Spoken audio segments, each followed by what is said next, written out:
Comme vous le savez probablement, les djihadistes islamistes qui occupent depuis des années la ville et la province de Idlib ont lancé une grande offensive vers Alep mercredi passé. Ils sont arrivés aux portes d'Alep vendredi matin et puis au cours de la journée de vendredi, ils sont rentrés dans Alep sans aucun combat parce que l'armée syrienne et les instances gouvernementales et militaires avaient pris la fuite et ont abandonné la ville. Donc depuis vendredi la nuit, nous sommes sous l'occupation des djihadistes islamistes de l'opposition syrienne.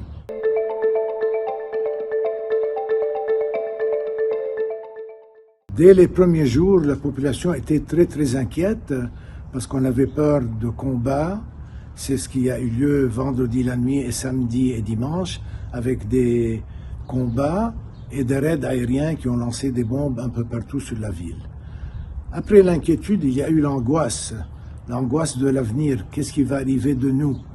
Toute la population d'Alep, 2 millions d'habitants, était angoissée.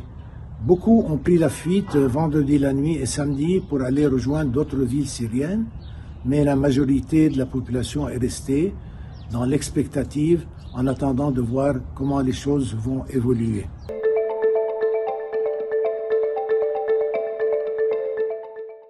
Concernant les chrétiens d'Alep, déjà notre nombre s'était considérablement réduit par rapport à 2011, au début des événements. Nous étions 200 000 chrétiens, tous rites confondus.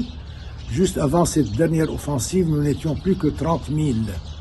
Alors nous, les chrétiens, avons vécu ces derniers événements, des derniers jours, avec beaucoup d'angoisse et beaucoup d'appréhension, parce que nous avons tous en mémoire ce qui est arrivé aux chrétiens de Idlib et aux chrétiens de Mossoul. Les chrétiens de Idlib ont eu 24 heures pour évacuer la ville, tous, quand les djihadistes avaient pris le contrôle de la ville il y a quelques années. Donc nous craignons de subir le même sort. Finalement, notre appréhension s'est apaisée parce que on ne nous a pas forcés à quitter la ville. Au contraire, ils nous ont tenu un discours complètement différent. Ils nous ont dit, écoutez, restez à Alep, nous allons respecter vos vies, vos biens, vos propriétés. Nous n'avons rien contre vous, vous pouvez continuer à célébrer la messe.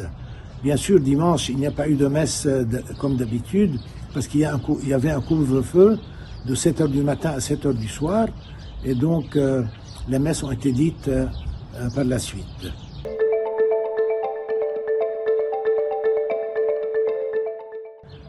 J'aimerais dire aux Syriens et aux chrétiens, vous, les champions de la résilience, gardez espoir.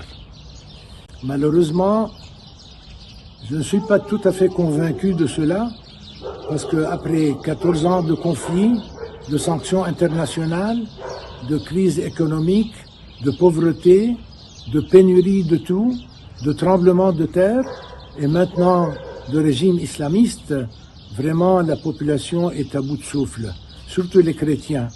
On n'en peut plus, nous avons perdu tout espoir, et comme l'a dit un cardinal célèbre, l'espérance chez les chrétiens de Syrie n'a pas seulement été tuée, mais elle a été enterrée, malheureusement. Alors, mais quand même, il faudrait garder espoir dans l'avenir. Quant à la communauté internationale, je vous supplie de demander à vos gouvernements de lever les sanctions contre les Syriens. Nous souffrons déjà trop sans les sanctions. Avec les sanctions, vraiment, la vie est devenue intenable. Alors, s'il vous plaît, laissez un peu les chrétiens souffler et vivre. Et puis, priez pour nous, parce que vraiment, nous ne voulons pas vivre sous un régime islamiste. Nous ne voulons plus vivre dans la pauvreté.